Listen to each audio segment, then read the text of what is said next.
Il n'existe pas de famille dysfonctionnelle, il existe juste des familles dans lesquelles on n'a pas encore perçu la fonction. Et dans cette vidéo, j'aimerais justement qu'on voit exactement comment tu peux faire pour te libérer de cette perception de famille dysfonctionnelle qui ne fait qu'une chose, te laisser dans un schéma de victime.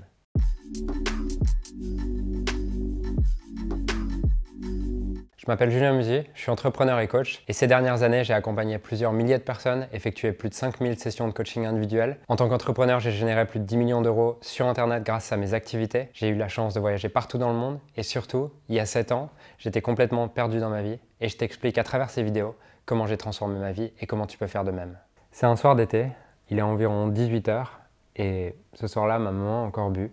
Elle est violente, je la reconnais pas, elle est dans un état dans lequel c'est pas la maman que j'ai l'habitude d'avoir. Et je me souviens de ce moment où je sors dehors, on habite au 5e étage, je suis sur le balcon, je regarde en bas et je me dis pourquoi est-ce que j'ai si peu de chance? Pourquoi est-ce que j'ai cette maman qui est alcoolique? Pourquoi est-ce que je connais pas mon père? Et qu'est-ce que j'ai fait pour avoir les parents que j'ai?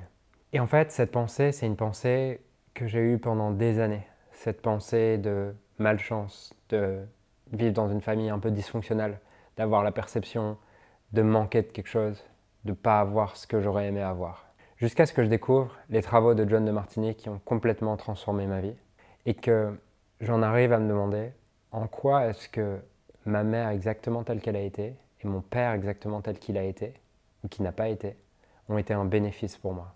Et au début, il est difficile de répondre à cette question parce que notre habitude c'est de dramatiser la situation. Pourquoi? Parce que le cerveau est fait pour ça. Le cerveau est fait avant tout pour nous faire survivre. Et lorsqu'on perçoit quelque chose qui est challengeant, qui est douloureux, qui est difficile, notre première réaction, c'est de s'en éloigner. Et le meilleur moyen de s'en éloigner, c'est de juger. Et de dire ça, c'est mal, puisque au plus on juge quelque chose comme mal, au plus on va vouloir s'en éloigner, et au plus on va aller loin. Et c'est d'ailleurs les 3 phases de la transformation.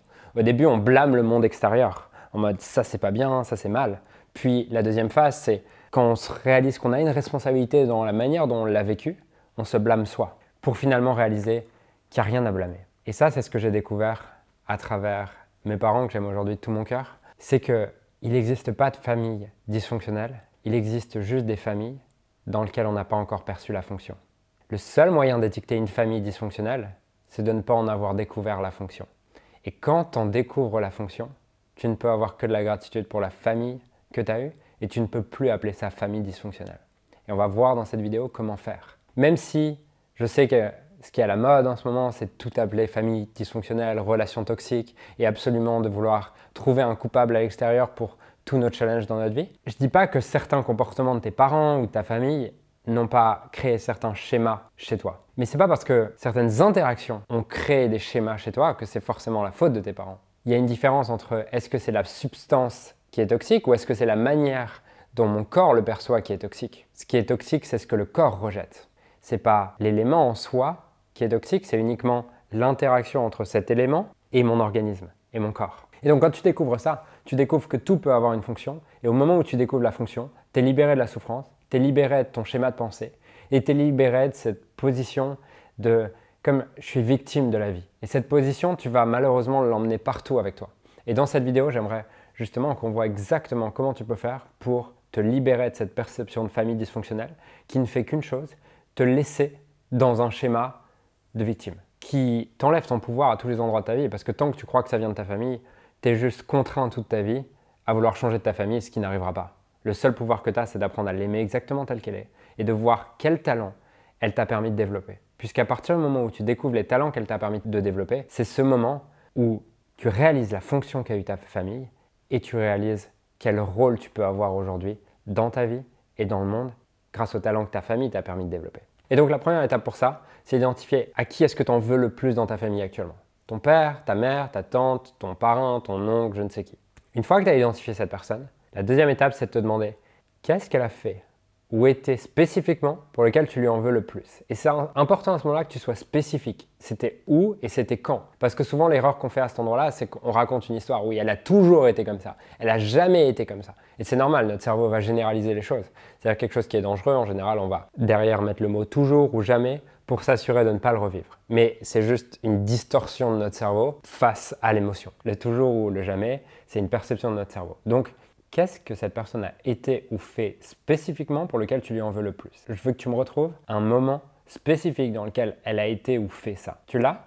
Ok, très bien. Maintenant que tu l'as, la troisième étape, c'est de revenir dans ce moment, d'identifier qu'est-ce qu'elle a fait ou été et te demander à ce moment-là, quel talent ça m'a permis de développer, en quoi ça a été un bénéfice pour moi, en quoi j'ai grandi de ça, qu'est-ce que ça m'a apporté. Jusqu'à ce que tu réalises à ce moment-là qu'il y avait autant de bénéfices que d'inconvénients à ce que ton père ou ta mère ou je ne sais qui dans ta famille soit comme ça. Puisqu'au moment où tu réalises ça, c'est là où tu peux extraire la valeur de ton expérience. Et au moment où tu extrais la valeur de ton expérience, c'est là où tu peux prendre ton plein pouvoir. Et quand j'ai fait cet exercice, j'ai réalisé que le bénéfice de l'alcoolisme de ma mère, c'est à quel point ça m'avait permis de développer une obsession, de comprendre pourquoi est-ce qu'il y a parfois un tel décalage entre ce qu'on aimerait faire et ce qu'on est réellement, et ce qu'on fait réellement. C'est aujourd'hui ce à quoi je dédie ma vie, et c'est grâce à ça que j'aide chaque année des milliers de personnes à travers le monde à transformer leur vie, grâce à ce que ma mère m'a offert, grâce à la détermination que ma mère m'a offert d'en comprendre justement le cerveau humain, le fonctionnement humain. Sans cette maman, j'aurais jamais eu cette détermination, j'aurais jamais eu un sens comme ça dans ma vie, j'aurais jamais eu l'envie d'aider des milliers de personnes, je ferais jamais ces vidéos. Et c'est grâce à ça que je peux avoir une vie qui est extraordinaire dans le sens hors de l'ordinaire. La deuxième chose, c'était par rapport à mon père. Moi, j'ai jamais vu mon père en vrai et je me disais que j'avais pas eu de chance et tout, jusqu'à ce que je réalise en quoi c'était un bénéfice pour moi qu'il ait été absent et que je l'ai jamais vu physiquement. Le plus gros bénéfice pour moi, c'est que j'ai eu la chance du coup de pouvoir choisir les figures paternelles que je voulais au moment où c'était le plus adapté pour moi. Et la plupart du temps, mes figures paternelles ont été des entraîneurs de tennis, ont été mon grand-père, des coachs de tennis, puis des coachs business. Et ça m'a permis du coup de choisir le père que je voulais à chaque moment de ma vie, plutôt que d'être contraint à avoir un seul père et de devoir répondre à ses attentes. Grâce à ça, j'ai pu avoir l'opportunité de choisir le père que je voulais au moment où je le voulais.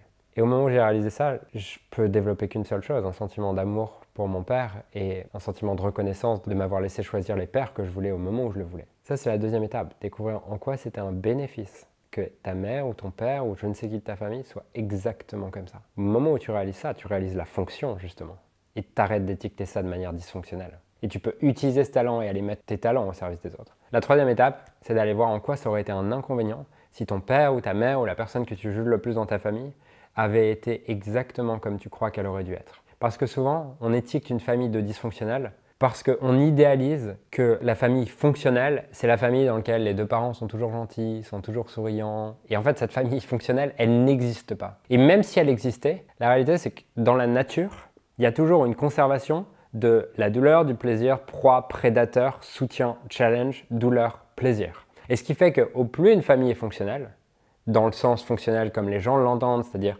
protectrice, douce, gentille, soutenante, tout c'est très positif, au plus la personne va derrière être challengée dans la vie de tous les jours. Et souvent les gens qui se font maltraiter à l'école sont les gens qui sont le plus soutenus à la maison. Parce que la personne qui est le plus soutenue à la maison devient la proie, puisque c'est grâce uniquement au challenge, c'est grâce uniquement à la difficulté qu'on se renforce et qu'on devient fort. Si tu regardes un muscle, si je veux développer mon muscle, j'ai besoin de le challenger, j'ai besoin de le détruire pour que derrière, dans la nuit, il puisse se reconstituer et devenir plus fort et se reconstruire. L'évolution passe uniquement par destruction et construction. Si tu n'as que de la construction, que du soutien, la personne ne se développe jamais et va attirer des challenges à d'autres endroits de sa vie pour l'équilibrer et s'assurer qu'elle se développe. L'erreur, c'est de croire qu'une famille fonctionnelle, c'est que c'est une famille dans laquelle il n'y a que du soutien, alors qu'une famille fonctionnelle, c'est une famille dans laquelle il y a soutien et challenge, dans laquelle il y a difficulté et facilité. Souvent, les gens vont me dire « Oui, mais Julien, moi, mes deux parents, ils ont été challengeants. » C'est vrai, peut-être, mais si tes deux parents ont été challengeants, probablement que tu avais une grand-mère, ou un grand-père, ou un oncle, ou quelqu'un à l'extérieur, ou un prof qui était très soutenant. Et c'est cet équilibre qui t'a permis de te développer. Au moment où tu réalises que la véritable fonction d'une famille, c'est de t'aider à grandir, à développer des talents, développer une unicité, une singularité, tu réalises que exactement tel que tes parents ont été, tel que ta famille a été, c'était exactement fonctionnel pour t'aider à devenir la personne que tu es devenue aujourd'hui.